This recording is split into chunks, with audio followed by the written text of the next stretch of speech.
Is it true that once an 11-year-old boy called up Tom Hartley, your organisation, and bought a Lamborghini? Yes, he did. That story is a lot longer than that. Story goes to a lot deeper deals than that. But from the start of that story, again, it's the mindset of my son Carl and my son Tom, who were brought up in the business.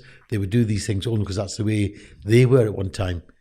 You know, Carl would make phone calls many times. I'd tell him to make phone calls and ask questions about cars that were for sale. People would know it was a kid they were talking to, and he'd know how he'd get treated. He hadn't forgot that. So he took the call, and apparently I wasn't there. He took the call, and it was about 20 minutes long. And a kid asked all the questions about the car, and Carl said to him at the end, "How old are you?" He said, "I'm 11.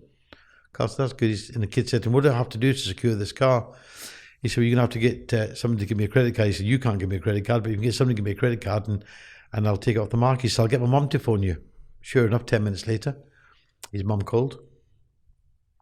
And she said to Carl, "You spoke to my son?" Carl said, "Yes." He said, "And I spoke to him with respect, because I can remember what it used to be like when I was his age.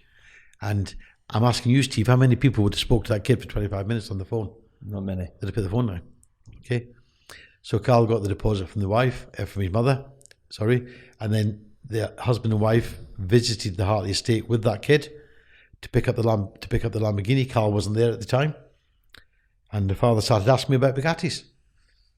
He said, "Tom," he said, and I gave him the same answer I've just given you. He said, "Well, I'm trying to buy a very rare Chiron at the moment." I said, "Really?" And I knew the car. I knew where the car was. And it sat with a certain dealer for 8 months for sale in their showroom. Can't mention the dealer. This guy lived 1 mile from that showroom. Okay. So I said, "Would you buy that car?" He said, "Yes, I can buy that car from the owner." He said, "Well, if you can put a deal together, I'll have it. Just give me 10 minutes. I phoned the owner up. I said, "If that Bugatti deal still got your car on the show?" He said, "Yeah." "So how much you want from us from it today?" He gave me a price. I said, "I'll have it." When I said to the guy, I said, "I've just bought that car for XYZ, because we were going to buy the car for stock anyway when I got in that position. Been there for 8 months. And he said, "Okay, so that's what I paid for it. We want a fair profit on it," which he had no problem doing. He had the car, that was on the Saturday, he had the car in his house on Monday morning. The essence of that story is two points to that story. The dealer who had the car, I missed a point out. He went in to the dealership who had the car, because he was talking about that car, and nobody come and talk to him.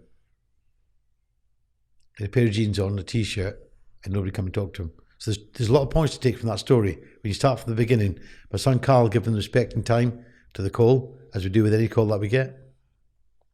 The fact that a dealer less than a mile from where he lived wouldn't give him the time of day, and he came in and bought the car from us.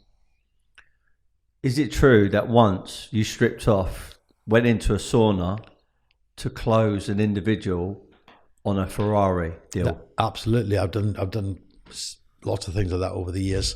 Back in the 70s, in this town in particular, I'd flagged cars down that scene I wanted to buy, and it got to the extent where it become very, very well known in the country. People, when they stop me, they say, it's a bit like when I walk up and down this town now, most people know who I am over the years of buying luxury and performance cars and driving them cars.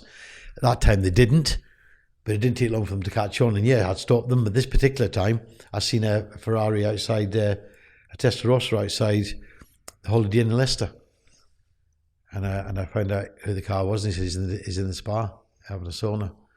So I stripped off, and I got in this, looked at this guy, give me a description of him. I thought, that's him there. So I said, "Are you the guy who owns the Ferrari outside?" He said, "Yeah, I do." I said, "Do you want to sell it?" He said, "No." I said, "Well, it would have a price, surely you'd sell it if you got more than you paid for it." He said, "Well, you didn't pay me more than what I paid for my car." He said, "How do you know how much I paid for it?" I said, "I'm assuming you paid less price." And back at that time, it was, it would have been just over 100 and, well, it would be just about 110,000 pounds.